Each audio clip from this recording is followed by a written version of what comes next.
यी तीनै व्यक्ति हुन् जो मेयर बनेपछि टाई सुट र महँगा कपडामा फोटो खिचाउन होइन, ढुङ्गा बोकेर बेल्चा हानेर हिलो पछ्याउँदै सडकमा उत्रिए, श्रमदान गरे र केवल 3 वर्षमै प्रधानमन्त्रीको दावेदारको रूपमा चर्चामा आए। उनी न भाषणमा मात्रै सीमित भए, न सत्ताको कुर्सीमा बसेर आदेश दिए। कहिले हिलाम्मै भएर नाली सफा गरिरहेका देखिन्छन्, कहिले ढुङ्गा बोक्दै पानीको मुहानतिर लागिरहेका देखिन्छन् र यही कारणले उनी अरू राजनीतिज्ञ भन्दा अलग देखिए। उनी हुन् धरान उपमहानगरपालिकाका पूर्व मेयर हर्क साम्पाङ।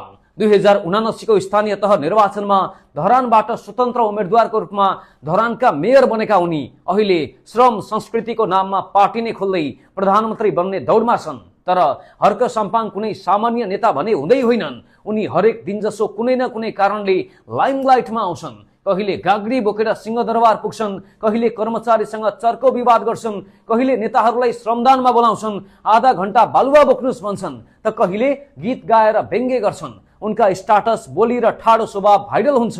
कसैले उनलाई घमण्डी भन्छन्, त कसैले आत्मविश्वासी, कसैले निरङ्कुश शैलीको आरोप लगाउँछन्, त कसैले यही कडापनले काम हुन्छ भन्छन्। तर यति विवादका बीच पनि जनताले उनलाई गम्भीर रूपमा लिएका छन्। आखिर को हुन् त हर्क साम्पाङ? उनी कसरी 81 धरानका मेयर बने र किन उनीप्रति यति धेरै आशा र यति धेरै विवाद दुवै छन् भन्ने बुझ्न हामी उनको विगतमा फर्कनुपर्छ।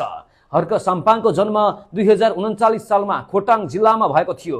उनका बाबु तिलविक्रम राई ब्रिटिश आर्मीका पूर्व गोर्खा सैनिक थिए। सामान्य परिवारमा जन्मिएका हर्क साम्पाङ 2055 सालमा एसएलसी पास गरेपछि धरान झरे। महेन्द्र बहुमुखी क्याम्पसबाट राजनीति शास्त्रमा स्नातकोत्तर गरे। पढाइपछि केही समय ट्युसन टिचर भएर कम्प्युटर र अङ्ग्रेजी पढाए। त्यसपछि रोजगारीका लागि इराक र अफगानिस्तान पुगे। त्यहाँ करिब 6 वर्ष काम गरेपछि उनी पुनः धरान फर्किएपछि केही समय अटो रिक्सा किनेर भाडामा चलाए र बिस्तारै सामाजिक काममा पनि हात हाल्न थाले। सिधा बोल्ने, कुरा नघुमाउने बानी उनको पहिलेदेखिकै थियो। गीत गाउन, गिटार बजाउन र सङ्गीत कम्पोज गर्न रुचि राख्ने उनले मिसिङ हट नामक एल्बम समेत निकालेका छन् र आज उही गीतलाई व्यङ्ग्य र राजनीतिक सन्देशको माध्यम बनाउँदैछन्। अफगानिस्तानबाट फर्किएपछि उनले राष्ट्रिय एकता सञ्जाल खोलेर भ्रष्टाचार विरुद्ध अभियान नै थाले। यही बेलादेखि उनले आफ्नो नामसँग रिभोल्युसन जोड्न थाले। सामाजिक सञ्जालमा आज पनि उनी हर्क साम्पाङ अ रिभोल्युसनकै नामले चिनिन्छन्। सुरुका दिनमा उनी एक्लै थिए वा सानो समूह लिएर माइकिङ गर्दै टोलटोलमा भ्रष्टाचार विरुद्ध बोल्दै हिँड्थे। 2068 सालतिर धरानमा कर वृद्धि र व्यथिति विरुद्ध आन्दोलन चल्दा जनसरकार मञ्चसँग जोडिए। यस मञ्चका अध्यक्ष कृष्णनारायण पालिखेको निधनपछि आन्दोलनको नेतृत्व हर्क साम्पाङले सम्हाले। यही आन्दोलन बिस्तारै पानीको समस्यातर्फ केन्द्रित भयो, किनकि धरानको सबैभन्दा पुरानो र जटिल समस्या पनि पानी नै थियो। पानी दे भन्ने नारासहित हर्क साम्पाङ जन आक्रामक भए। खानेपानी संस्थानका कर्मचारीसँग मुहान अनुगमन गर्न जाँदा पाइप तोडफोडको आरोपमा पक्राउ परे। 15 दिन जेल बसे। ढुङ्गा गिट्टीको अवैध उत्खनन रोक्न खोलामा जाँदा टिप्पर चालकसँग झडप भयो। मुद्दा चल्यो तर सफाई पाए। यी घटनाले उनलाई झनै चिनायो। धरानमा कुनै समस्या पर्यो भने हर्क साम्पाङ नै खोजिन्थे। बाटो बिग्रियोस् या बिजुलीको तार चुडियोस्, उनी नै अगाडि हुन्थे। 2071 सालमा मदन भण्डारी राजमार्गका कारण सयौं घर भत्कने अवस्था आएपछि सङ्घर्ष समितिमा सहसंयोजक बनेर उनले आन्दोलन गरे। यसले उनलाई ठूलो जनसमर्थन दिलायो। सीमा अतिक्रमणदेखि स्वास्थ्य, शिक्षा, सेना सबै विषयमा उनले खुलेर बोल्न थाले। बीपी कोइराला स्वास्थ्य विज्ञान प्रतिष्ठानको आन्दोलन होस् या सीमा विवाद, हर्क साम्पाङ सधैँ अगाडि देखिए। 2076 को उपनिर्वाचनमा हर्क साम्पाङले पनि उम्मेदवारी दिए धरानको मेयरका रूपमा, तर जम्मा केही 100 मत मात्रै पाए। तर उनले बुझिसकेका थिए धरानले परिवर्तन चाहिरहेको छ। 2079 को चुनाव आउँदासम्म उनले 3 वर्ष तयारी गरे। पानीलाई मुख्य मुद्दा बनाए।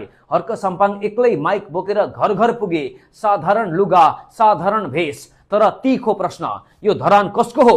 यो देश कसले बनाउने? हामीले जिम्मा नलिए कसले लिन्छ? यही शैलीले उनलाई फरक बनायो। 2079 को चुनावमा बालेन गोपी हमाल जस्ता स्वतन्त्र उम्मेदवारको लहरसँगै हर्क साम्पाङ पनि उभिए। लौरो चुनाव चिन्ह लिएर मैदानमा उत्रिए। धेरैले नजित्लान् भन्ने आकलन गरेका थिए, तर अन्ततः 20,000 भन्दा बढी मत ल्याएर धरानका मेयर बने हर्क साम्पाङ।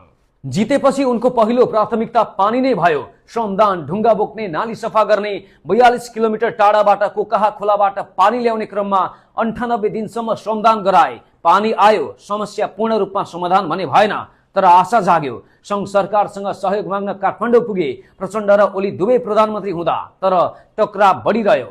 ओलीले कोसीबाट पानी ल्याइदिन्छु भने हर्क साम्पाङले गफाडी भने, गाग्री बोकेर सिंहदरबार पुगे तर भेट भएन।